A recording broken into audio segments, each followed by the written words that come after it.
continuing our series of lessons that we started 2 weeks ago.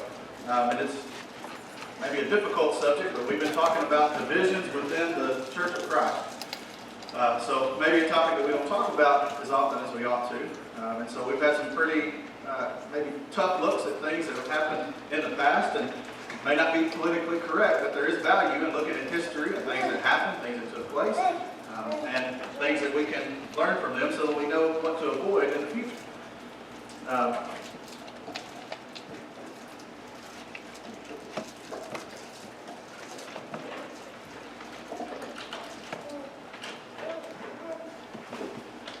right.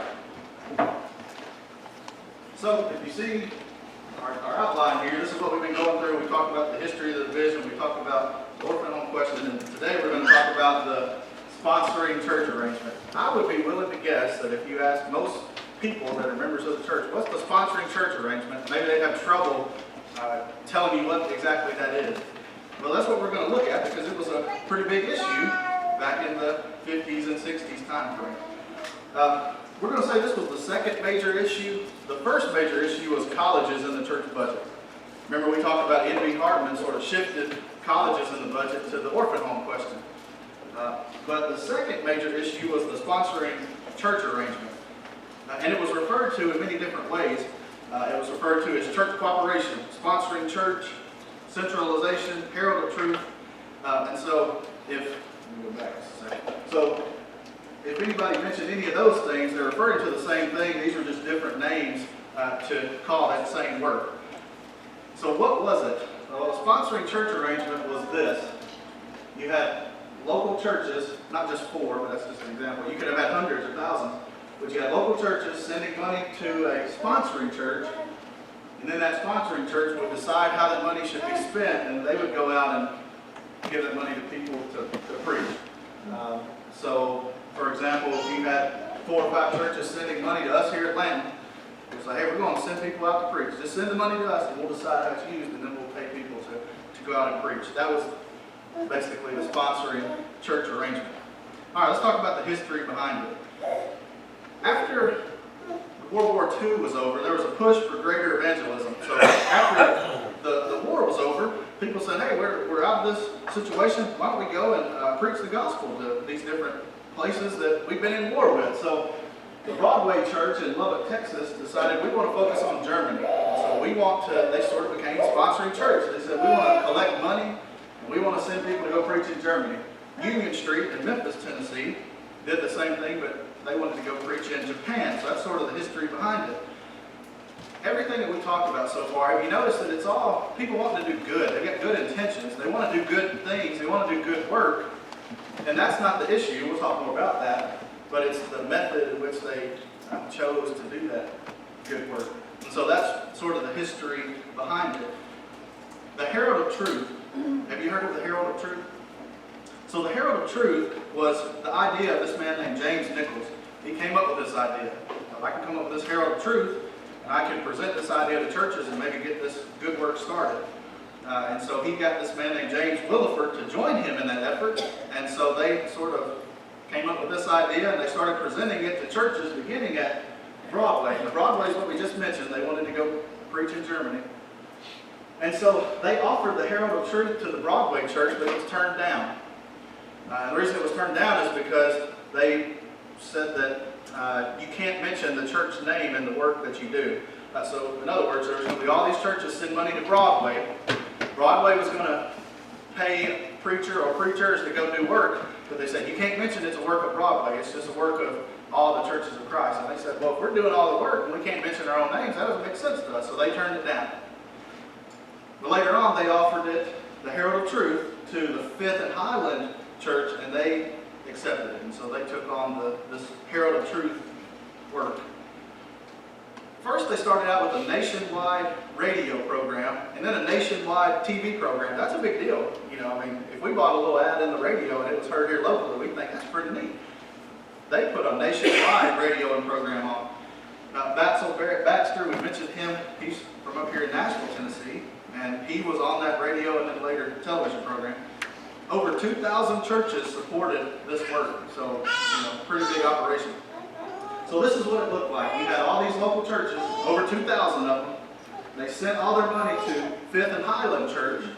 And then the Fifth and Highland Church sent that money, they passed it on to the Herald of Truth.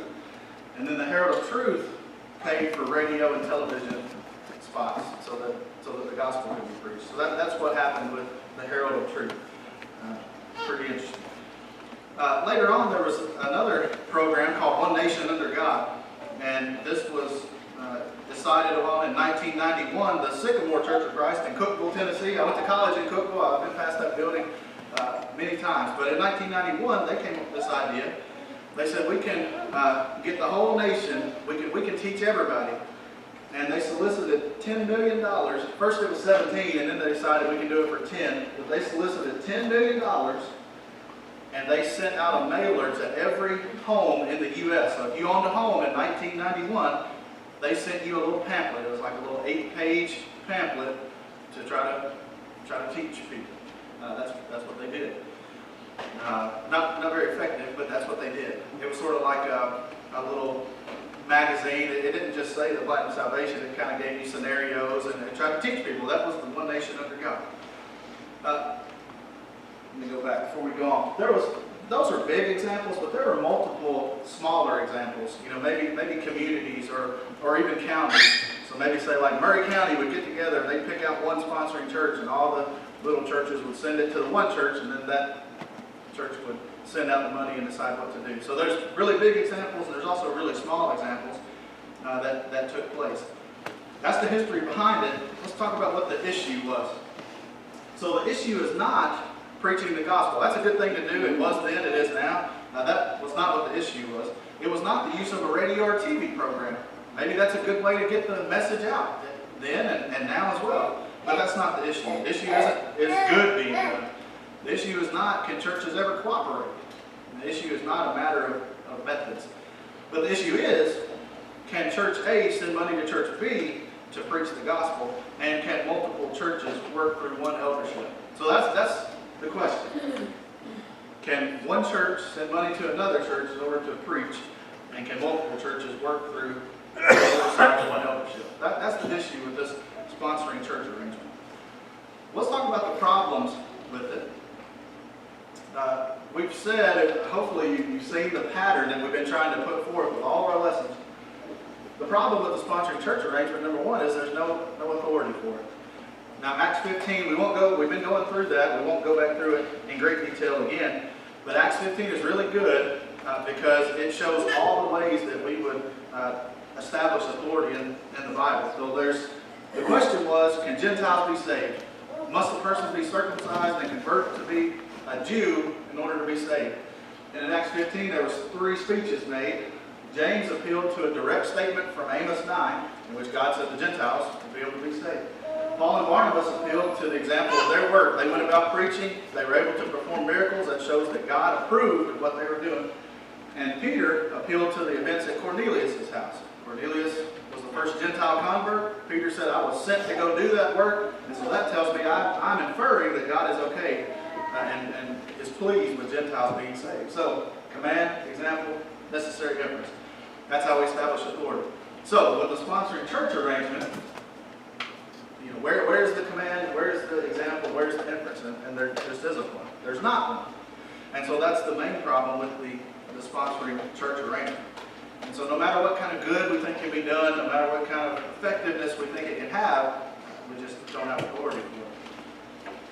Another problem with it is it violates the limitations of elders' authority. I do want to turn to 1 Peter chapter 5. So if you've got your Bible, take it out and turn to 1 Peter chapter 5. 1 Peter chapter 5. I'm going to read verses 1 through 4 there. 1 Peter 5, verse 1. It says, the elders which are among you I exhort, who am also an elder and a witness of the sufferings of Christ, and also a partaker of the glory that shall be revealed. Feed the flock of God which is among you, taking the oversight thereof, not by constraint, but willingly, not for filthy lucre, but of a ready mind. Neither as being lords over God's heritage, but being ensamples to the flock. And when the chief shepherd shall appear, you shall receive a crown of glory that fadeth not away. So the main couple of verses we want to focus on are verses 1 and 2. Peter wrote to the elders, and he said, the elders that are among you. In verse 2, he said, feed the flock of God, which is among you, taking oversight thereof. So the elder, what Peter said was the elders, their oversight is limited to that particular church. The church is among you. They have oversight, but only of that particular group. They don't have oversight of another group, or a group, in multiple groups. They had oversight only of that one particular church. Acts 20, verse 28, we won't read there, but again it talks about elders. So there's no authority for this situation, where these elders, or the elders of this congregation, but they're going to tell these other congregations what they can and can't do. So we're going to talk more about this, but it would be like us having to answer to some other group. So some other group would tell us what we're going to do, how we're going to spend our money, and they would just really run the show from a distance, whether they were across the street or whether they were across the county. That's what the sponsored church setup would kind of do. It put one church in charge, that eldership, they'd be over all these other churches. But there's just no authority for that. And that's what Peter said, is that the elders are supposed to be just among you. They go oversight among you. And it destroys congregational autonomy. Now, each local church governs itself. We here, we govern ourselves. We don't have elders here at Landon. We'd like to be in that position, but right now we're not in that situation. But we're able to govern ourselves and make decisions for ourselves. And no other church has authority to dictate to us what we're going to do. And if we decided we wanted to meet at 5 a.m. I'm not saying we should, but if we decided we wanted to meet at 5 a.m. on Sunday morning, we could make that decision. We could come together and say 5 a.m. works for me, works for you, works for everybody. Let's meet at 5 a.m. That's okay. I don't want to do that, but that's okay. We could do that. But if we had this sponsoring church set up, it would put somebody else in charge for that. So they'd come out here and say, hey, you guys are going to start meeting at 9, or you're going to start sending your money here, you're going to start doing this. And we wouldn't be able to govern ourselves. And that's just not the pattern of the New Testament. We've got our own autonomy here, and so if there's a church down the street that wants to meet at 5 a.m., that's okay. They can do that. We can't go and tell them to do different. They can't come and tell us to do different. And so the sponsoring church destroys that. Each congregation is autonomous and independent. That's what we've been saying. The sponsoring church oversees a brotherhood work that kind of combines everybody together. There was a meeting of brethren across the country in Memphis, Tennessee on September 10th, 1973. And the reason for the meeting was they confronted the Fifth and Highland elders. So remember, the Fifth and Highland elders were the church, that's the church that took on the Herald of Truth. And they took money for over 2,000 churches, and they held on to it. They passed it on to the Herald of Truth, and the Herald of Truth paid men to go out and preach. Well, the reason for this meeting was there was things that the Fifth and Highlands preacher was teaching that all other churches didn't agree with, and they wanted to talk to him about that. They didn't like the direction that they were taking the Herald of Truth. Why would they even? What would it matter to them? Why would they even care? Well, when you're sending money to another church and you're sort of sponsoring their work, well, now it's your work, and so you got to be concerned with what the preacher's teaching. Even across the country, you got to be concerned with the direction they're taking. So, here, if there's a concern about what I'm teaching, you deal with it here. You don't. Another group isn't going to get upset because they're not funding the church here at Landon. And if somebody down the road is preaching something, we wouldn't go meet with them and say, hey, you got to change that. Not as a church collectively. But that was what was happening. So it was sort of a brotherhood-wide work. It wasn't just the work of Fifth and Highland. They've taken money. Now it's the work of all these churches. If another church can oversee part of another church's work, why not all? So we're talking about the problems with the sponsoring church arrangement. What we're saying is they can oversee part of another church's work. And so the question we're asking is, why can't they oversee all of it? Hopefully we can try to demonstrate that. See what I mean? So this is the sponsoring church. So this church is sending out preachers. This is one local church among thousands. But they've given part of their work over to this sponsoring church. They've given their preaching work to that church.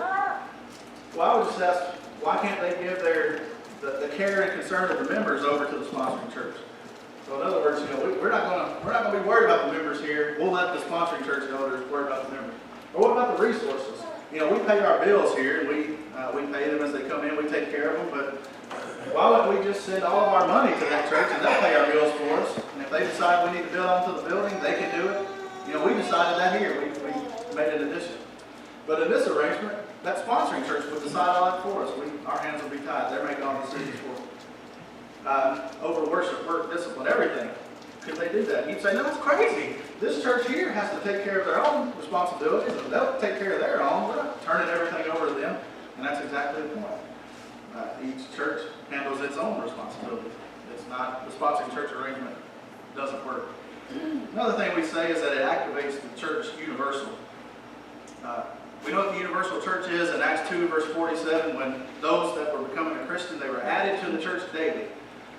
You're not just necessarily just made a member of the Latin Church of Christ upon becoming a Christian, but you are a Christian. And you have the universal, in a universal sense, we're all Christians. We're all part of the church. Then we go and join ourselves to a local group. But the sponsoring church activates that universal church. There's no organization for the universal church. We don't have a president somewhere and a CEO and a treasury and a board of directors somewhere that oversees all the local churches. There's none of that. It's just each local church has the ability to govern themselves. No treasury. There's no work for the universal church. There's no officers. That's what we're saying. The sponsoring church is, of course, larger than the local church, and we pointed this out, I think, the first week that we started. There is no bigger organization that God mentioned than the local church. That's the biggest organization. That's the only organization He mentioned in order to accomplish His work. So that's the problems with the sponsoring church. I know we're rushing through this, but for time's sake, those are the problems with it. The number one, though, is there's no authority for it. And so really, you can not even go on to the next questions because there's no authority for it. All right, let's look at the arguments made to justify it. Now, one of the arguments made to justify the sponsoring church arrangement was that churches sent to other churches in benevolence in New Testament times. And let's look at Acts chapter 11. Tommy read Acts chapter 11 for us. We want to turn over there and look at that.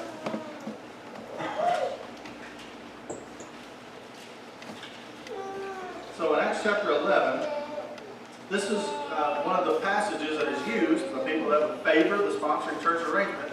And they would say, here's a case where churches sent money and aid to other churches in New Testament times. All right, let's begin in Acts chapter 11, beginning in verse 27. It says, in those days came prophets from Jerusalem unto Antioch, and there stood up one of them named Agabus, and signified by the Spirit that there should be great dearth throughout all the world, which came to pass in the days of Claudius Caesar. Then the disciples, every man according to his ability, determined to send relief unto the brethren which dwelt in Judea, which also they did, and sent it to the elders by the hands of Barnabas and Saul. So a couple of things about what we're reading here. There was a need. The need was that there's going to be a great dearth. There's going to be bad times. Hard times were coming in Judea. And so there was going to be a need. In verse 29 it says they determined to send relief for that need to the brethren. And so that almost, when you read that, it makes you think, well, that's individually. But verse 30 says they sent it. So that tells me it was a collective effort. They gathered their money up and sent it in one, all in one packet, I guess, if you put it like that. They sent it all together to go relieve those brethren that had the need. They sent it to the elders by the hands of Barnabas and Saul. So there's a pattern set up right there. And that's what was going on. So the argument to justify the sponsoring church arrangement is, well, in Acts 11, they sent money to other churches for benevolence in New Testament times. Well, that's true, they did. It was a benevolent need. But it's a big difference than sending money because, we want to pool our money together and go send out preachers and do all these different things. They assumed and took on work that they couldn't afford, and then they wanted to pool their money together. So the funds were for benevolence, not evangelism, and there's a difference. It would be like, I was looking last night on the internet at the new Dodge Ram trucks, the diesels. And they got some sharp ones. One especially I was looking at, it starts at $60,000. So let's say I bought this new Dodge truck. I can't afford that, but I bought it. And then I came to you and said, hey, listen, I bought this truck. I can't afford it. So I need you to give me some money so I can pay for this truck. Because by the way, I'm going to drive that truck to go and preach. So you ought to send your money to me so I can buy this truck. I hope you would say, I believe you would say, that's your problem. You bit off more than you can chew. You shouldn't have went and bought that truck. That's up to you, and that's the right answer. But that's exactly what these churches were doing with the sponsoring church arrangement. They would go and start this TV program, and it would be $10 million. Well, they couldn't afford that, so then they'd go and reach out and say, hey, we're preaching the gospel through this TV program. We need all you churches to send money to us so we can afford it. That's exactly what they were doing. They were assuming and taking on a work that was bigger than what they could afford. That is totally different from what we're reading in Acts chapter 11. In Acts chapter 11, there was a great need because there was a dearth in the land, and they needed relief. They didn't take on some work that they couldn't afford. They needed their daily bread. And so churches sent money for benevolent to relieve the needy saints in Judea. Hopefully you see the difference between that and taking on work that you can't afford. That's a big difference. So Acts 11 does not justify a sponsoring church arrangement. We'll talk more about these couple verses in just a minute. So, as we said, the funds were received. They were used for benevolence, not evangelism. And the receiving church was in need, not a creation of their own making. Hopefully that makes sense. You know, another thing we need to say is that we can't crisscross in God's plan. And we'll show you what we mean by that. Let's look at the plan of forgiveness, for instance. We can't crisscross God's plan. So the point we're making is that in Acts 11, the church sent money for benevolent need, not for evangelism. And so what people might argue is, well, they sent it for benevolence. Why couldn't we send it for evangelism? And the point we would say is, well, you can't crisscross in God's plan. So if there's a person that's never been a Christian, what ought they to do? Well, they ought to repent and be baptized in order to be saved, right? If there's a person that has been a Christian, but they've fallen away, they're an erring Christian, then they repent and pray. There's the verses associated with that. But what we can't do is crisscross God's plan and say, well, you've been a Christian, you've fallen away, you need to go back, repent, and be baptized. Or if there's a person that's never been a Christian, we can't tell them all you got to do is repent and pray. That's mixing up God's plan, so we can't do that. Hopefully that makes sense. Let's look at another example. What about worship? Now, in Acts 20 and verse 7, they took the Lord's Supper on the first day of the week. Paul and Barnabas, in Acts 16 and verse 25, sang on a day other than the first day of the week. And so we'd say we can sing anytime. So if we meet on Wednesday night and we sing, that's okay. We can sing. That's not a problem. But what if we crisscross God's plan and we said, well, the Lord's Supper can be taken anytime, and we can only sing on the first day of the week. So if we sing on Wednesday night, that's wrong, that's a sin. But, you know, if it's more convenient, we can meet over here Saturday evening and take the Lord's Supper. That way Sunday we don't have to rush through it. No, you can't crisscross God's plan. The Lord's Supper is to be taken the first day of the week. Singing can be done anytime. You see that? We can't cross up the plan. What about another example? Offices that can be held. There's qualifications for elders, there's qualifications for deacons. You can't swap those up. They are different. Elders, for instance, are to have believing children, and they are to have the ability to teach. They're supposed to be apt to teach. That's not listed in the qualification for a deacon. But what if we start mixing those up? We require deacons to have the qualifications of an elder, and the elder can have the qualifications of a deacon. We can't cross up God's plan. Right? Well, when it comes to the work of the church, in evangelism, there was money sent straight to the evangelist. So if there was a fellow that Blanton wanted to send out and go preach, we would send the money directly to that man, and he would go out and preach. And in benevolent needs, like in Acts chapter 11, if there were needy saints, then Blanton could send money to whatever church. And then that church could distribute the money to the needy saints. That's the plan. And you can't crisscross that plan. We can't crisscross it. Does that make sense? We can't cross up God's plan. And so I think some people say, that's just all technical, and you're just being legalistic, and but we just can't cross up God's plan. That's not up to me. I can't determine that God's plan is not effective and I need to do something different. And so we can't cross up God's plan. All right. What actually happened in these texts, we'll go back and look at Acts chapter 11. I told you before, I'm a visual learner, and so I can see something and it sticks in my mind, and so that's sort of why we got these. So what happened in Acts chapter 11 was the church at Antioch sent relief to the churches in Judea. We learned from other places in the Bible that there's several churches in Judea, so we don't know which one they were talking about. So we put all of them up here. But it said that the elders in Antioch sent money by different messengers to the elders of the churches in need. And so that's what happened. They sent money directly to the church that had the need. What didn't happen was this. Antioch didn't send money to the elders at Jerusalem, and then Jerusalem decided which church had need, and then they divvied out the money as they saw fit. So you see the difference. They sent it directly to the churches that had need, not to one sponsoring church. Now in 1 Corinthians 16, verses 1 and 2, we know 1 Corinthians 16, verses 1 and 2. It talks about the collection for the saints, how churches are to receive funds. You know, we don't do bake sales or drives. We receive funds by giving upon the first day of the week. And in 2 Corinthians 8 and 9, that's not chapter 8, verse 9, but chapters 8 and 9. We're not going to read through all that. But what happened was Paul and others were going to Jerusalem to preach. And so all the churches sent money directly to the person going to go preach, and that's what they went and did. They sent money to Paul. He went to Jerusalem and preached there. Not, they sent money to Antioch. All these churches sent money to Antioch, and then Antioch decided who they're going to send money to go preach. So there's a difference. That's what we're pointing out.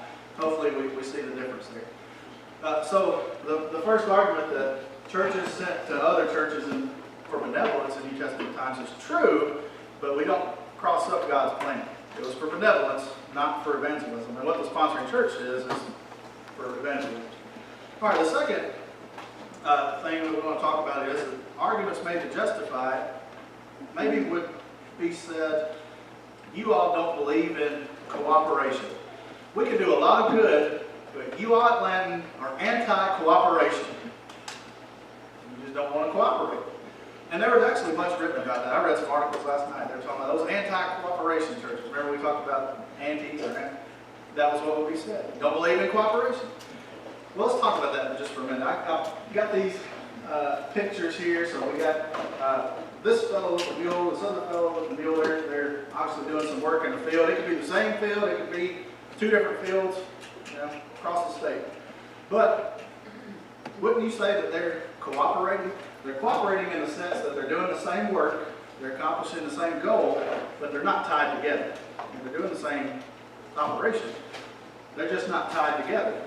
So if this man wants to take a break at 10 o'clock in the morning, he can go take a break. This other one can keep on trucking along.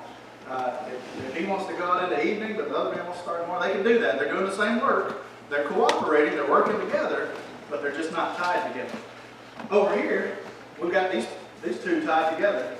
They're also cooperating. They're doing the same work. They're accomplishing the same goal, but they are tied together. And so they got to, both the mules are having to work together. So if he stops to take a break, then all the work shut down. They're tied together. But both of those are cooperation. Hopefully that point makes sense. Let's look at another case. We've got these two women here that are cleaning up trash in their community. Now, they could be on the same street, one of them starting at one end, the other one starting at the other end. They could be across the county, but they're both cooperating to do the work. The work is to clean up the trash. They're cooperating because they're doing the same work, they're accomplishing the same goal, but they are not tied together. So again, if one of them wants to pick up trash on Monday, Wednesday, Friday, and the other one wants to pick up trash on Tuesday, Thursday, they're still cooperating, they're not tied together. And over here, if they were pooling their money together and buying, trash bags, if they were even hiring another person with the money they pulled together, they're doing the same work, they're accomplishing the same goal, they're tied together, they're cooperating. So the whole point we're looking at is you can cooperate in more than one way, and the argument was that you all don't want to cooperate. You're anti-cooperation, but you can cooperate in more than one way. Let's look at churches. So we've got two local churches operating autonomously. We've got Lanton and any other group you want to talk about. They're operating. We're doing the same work. We're trying to teach the lost. We're trying to edify the people that are Christians. We're helping out people with needs as they have needs. We're doing the same work. We're cooperating because we're accomplishing the same goal, but we're not tied together. The church down the road that's working, we're not telling them who to help, and we're not telling them what they need to do in order to teach the lost. They're doing their own work, we're doing our own work. We're cooperating in that sense. The sponsoring church arrangement is cooperating by doing the same work, accomplishing the same goal, being tied together. They're pooling their money together, and they're spending one of the churches are determining how all the other ones are going to spend their money. You see that? There's cooperation. So we're not anti-cooperation. That's not what we are. It's not that we just don't want to cooperate and do any good. It's just how we go about doing that. All right. So, sponsoring church arrangement. We looked at the history behind it. We looked at the issue, problems with it, and then arguments made to justify it. There's a whole lot more that can be said. And again, I'll say that this may not be the most interesting topics, but I think they are important because these issues keep coming up. As we've talked, in the mid-1800s, the church split. In the mid-1900s, there was a split. And here we are sitting in 2020. Will there be another one? I hope not. I really do, but there may be. And whatever the issue is, we need to understand the things that happened in the past and know how to deal with the things that are coming in the future. Again, I think if you ask just any just random church-going member, what's the sponsoring church arrangement, they may have difficult times telling you what that is. But that's the sponsoring church arrangement. So again, the question is, can Church A send money to Church B to preach the gospel? And can the elders of one church oversee the work of another church? Those are the questions at hand, and hopefully we try to answer those. We've got a good responsibility, a great responsibility to preach to people that are lost.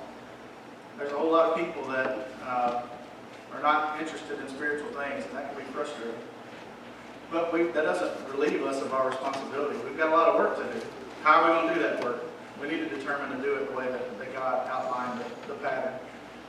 We keep saying it, that people come up with ideas. They seem like a good idea. But before we jump on an idea, we need to determine, well, did God tell us to do it that way? That's simple. If He did, let's do it. Let's put all our effort behind it. Let's accomplish a lot of good. If it's not how God laid it out, let's not do that. We can't. We'd be going against God's will. Hopefully that makes sense. Hopefully that's encouraging. We just need to do things according to the pattern that God has set up. All right, next week we're going to talk about the social gospel, and I've got some, I don't know, unfortunately they're sad, but maybe if it wasn't so sad, they'd be funny examples of things that churches are doing in order to try to draw people in and attract people. And I hate to say it, but it's affected churches of Christ as well. And so we'll talk about those kind of things next week. All right, I appreciate your attention. Appreciate you bearing with me as we're talking about these maybe not so exciting type topics, but important. All right, are you a Christian? Have you become a Christian? If not, you really need to consider that. If not, why not? There's a plan that's been put in place by God. He knew that there was going to be sin in the world. And He set up a plan for His Son Jesus to come and live on this earth and live a perfect life and make an ultimate sacrifice. He died on the cross for our sins. And so there's the ability, it's available to you to become a Christian. If you haven't done that, if you'd like to talk about it, let's talk about it. If you'd like to obey the gospel today, we'd be glad to help you in any way that we can. If you feel like you're an erring Christian, or like you haven't been living up to the way you ought to be living, if you need to come back to the Lord in repentance, confession, and prayer, we'd be glad to help you out in that regard. So we'd ask you to come forward while we stand and sing the invitation song.